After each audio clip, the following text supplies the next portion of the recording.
ഉൽപ്പത്തി അധ്യായം 3. മനുഷ്യൻ്റെ പതനം. ദൈവമായ കർത്താവ് സൃഷ്ടിച്ച എല്ലാ വന്യജീവികളിലും വെച്ച് കൗശല്യമേറിയതായിരുന്നു സർപ്പം. അത് സ്ത്രീയോട് ചോദിച്ചു, തോട്ടത്തിലെ ഒരു വൃക്ഷത്തിൻ്റെ ഫലം തിന്നരുതെന്ന് ദൈവം കൽപ്പിച്ചിട്ടുണ്ടോ? സ്ത്രീ സർപ്പത്തോട് പറഞ്ഞു, തോട്ടത്തിലെ വൃക്ഷങ്ങളുടെ പഴങ്ങൾ ഞങ്ങൾക്ക് ഭക്ഷിക്കാം, എന്നാൽ തോട്ടത്തിൻ്റെ നടുവിലുള്ള മരത്തിൻ്റെ പഴം ഭക്ഷിക്കുകയോ തൊടുക പോലും അരുത്. ഭക്ഷിച്ചാൽ നിങ്ങൾ മരിക്കുമെന്ന് ദൈവം പറഞ്ഞിട്ടുണ്ട്. സർപ്പം സ്ത്രീയോട് പറഞ്ഞു, നിങ്ങൾ മരിക്കുകയില്ല. അത് തിന്നുന്ന ദിവസം നിങ്ങളുടെ കണ്ണുകൾ തുറക്കുമെന്നും നന്മയും തിന്മയും അറിഞ്ഞ് നിങ്ങൾ ദൈവത്തെ പോലെ ആകുമെന്നും ദൈവത്തിനറിയാം. ആ വൃക്ഷത്തിൻ്റെ പഴം ആസ്വാദവും കണ്ണിന് കൗതുകകരവും അറിവേകാൻ കഴിയുമെന്നതിനാൽ അഭികാമ്യമാണെന്ന് കണ്ട് അവൾ അത് പറിച്ചു തിന്നു. ഭർത്താവിനും കൊടുത്തു, അവനും തിന്നു. ഉടനെ ഇരുവരുടെയും കണ്ണുകൾ തുറന്നു. തങ്ങൾ നഗ്നരാണെന്ന് അവരറിഞ്ഞു.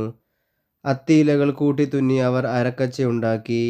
വെയിലാറിയപ്പോൾ ദൈവമായ കർത്താവ് തോട്ടത്തിൽ ഉലാത്തുന്നതിൻ്റെ ശബ്ദം അവർ കേട്ടു.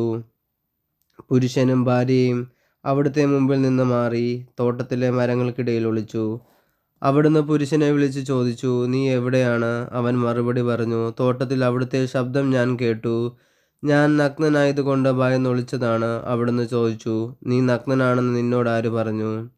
തിന്നരുതെന്ന് ഞാൻ കൽപ്പിച്ച വൃക്ഷത്തിൻ്റെ പഴം നീ തിന്നോ? അവൻ പറഞ്ഞു, അങ്ങ് എനിക്ക് കൂട്ടിന് തന്ന സ്ത്രീ ആ മരത്തിൻ്റെ പഴം എനിക്ക് തന്നു, ഞാനത് തിന്നു.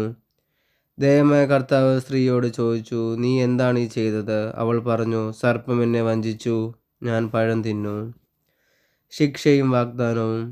ദൈവമായ കർത്താവ് സർപ്പത്തോട് പറഞ്ഞു, ഇത് ചെയ്തതുകൊണ്ട് നീ എല്ലാ കന്നുകാലികളുടെയും വന്യമൃഗങ്ങളുടെയും ഇടയിൽ ശപിക്കപ്പെട്ടതായിരിക്കും. നീ മണ്ണിൽ ഇഴഞ്ഞു നടക്കും, ജീവിതകാലം മുഴുവൻ നീ പൊടി തിന്നും. നീയും സ്ത്രീയും തമ്മിലും നിന്റെ സന്തതിയും അവളുടെ സന്തതിയും തമ്മിലും ഞാൻ ശത്രുത ഉളവാക്കും. അവൻ നിന്റെ തല തകർക്കും, നീ അവൻ്റെ കുതുകാലിൽ പരിക്കേൽപ്പിക്കും. അവിടുന്ന് സ്ത്രീയോട് പറഞ്ഞു, നിന്റെ അരിഷ്ടതകൾ ഞാൻ വർദ്ധിപ്പിക്കും. നീ വേദനയോടെ കുഞ്ഞുങ്ങളെ പ്രസവിക്കും, എങ്കിലും നിനക്ക് ഭർത്താവിൽ അഭിലാഷമുണ്ടായിരിക്കും, അവൻ നിന്നെ ഭരിക്കുകയും ചെയ്യും. ആദത്തോട് അവിടുന്ന് പറഞ്ഞു, തിന്നരുതെന്ന് ഞാൻ പറഞ്ഞ പഴം സ്ത്രീയുടെ വാക്ക് കേട്ട് നീ തിന്നതുകൊണ്ട് നീ മൂലം മണ്ണ് ശപിക്കപ്പെട്ടതായിരിക്കും.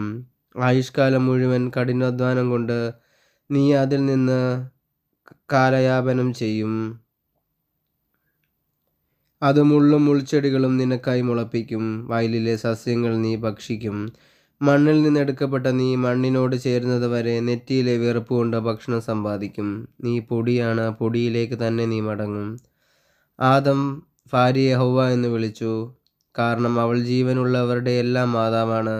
ദൈവമായ കർത്താവ് തോലുകൊണ്ട് ഉടയാട ഉണ്ടാക്കി ആദത്തെയും അവൻ്റെ ഭാര്യയെയും ധരിപ്പിച്ചു. അനന്തരം അവിടുന്ന് പറഞ്ഞു, മനുഷ്യനിതാ നന്മയും തിന്മയും അറിഞ്ഞ് നമ്മിലൊരുവനെ പോലെ ആയിരിക്കുന്നു.